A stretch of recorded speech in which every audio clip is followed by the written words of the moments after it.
France is one of the world's strongest economies. But what if that strength was built on Africa?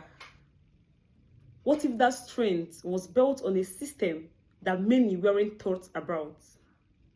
It all started in 1884.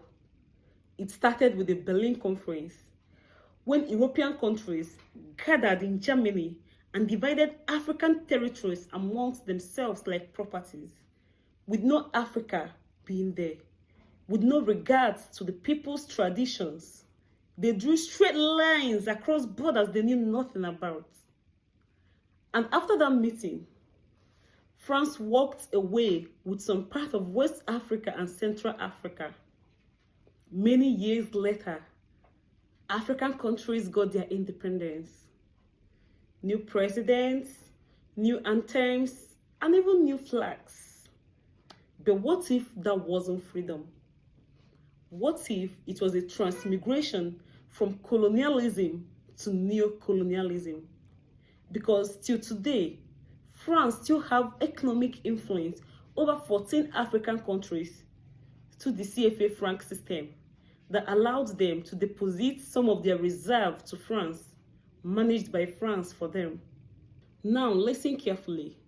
In 1994, the CFA Franc was devalued by 50%, and the implication, half of your savings lost its international value. Foodstuffs became expensive, and the African population suffered it the most. And here is something. Your currency becomes weaker. Your resources becomes cheaper. Imports increases, and foreign influence becomes stronger. Niger, one of the world's rich uranium countries. For decades, uranium from Niger helped power France's nuclear industry.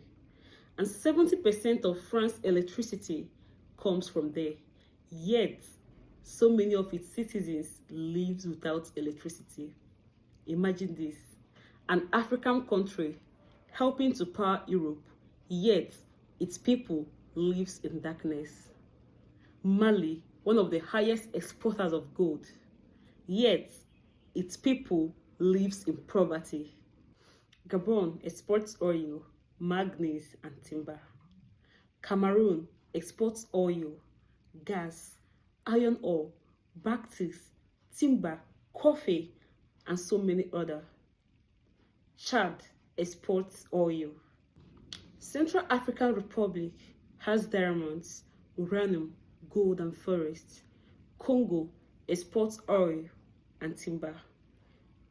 But here is where the real game happens. Africa exports raw material, and Europe processes them into finished products. Africa exports oil, Europe processes them, and Africa buys fuel at a very high price. Africa exports cocoa, while Europe sells chocolate.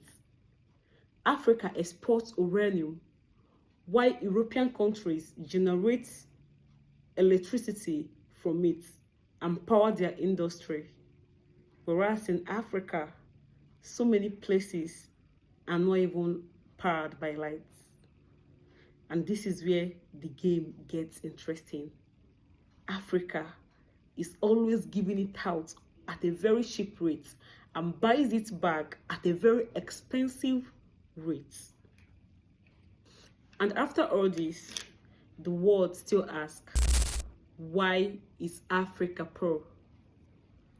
But maybe the right question should be, who benefits when Africa stays dependent? Who benefits when Africa stays poor? Because the greatest colonial weapon was never just military power. It was economic control. Control the resources, control the banks, control their trade, and even their story. But a new generation of Africa is rising up and questioning old system, questioning foreign influence, questioning that Africa should control their own affairs, questioning that Africa should have control over their own resources, and managed by Africans themselves, because Africa was never poor. The colonial system made it dependent. And if African story matters to you, follow me right now and share this video. Let the world know what history tried to silence. Because if Africans know their history today, it will be harder for the world to control their future. See you next time.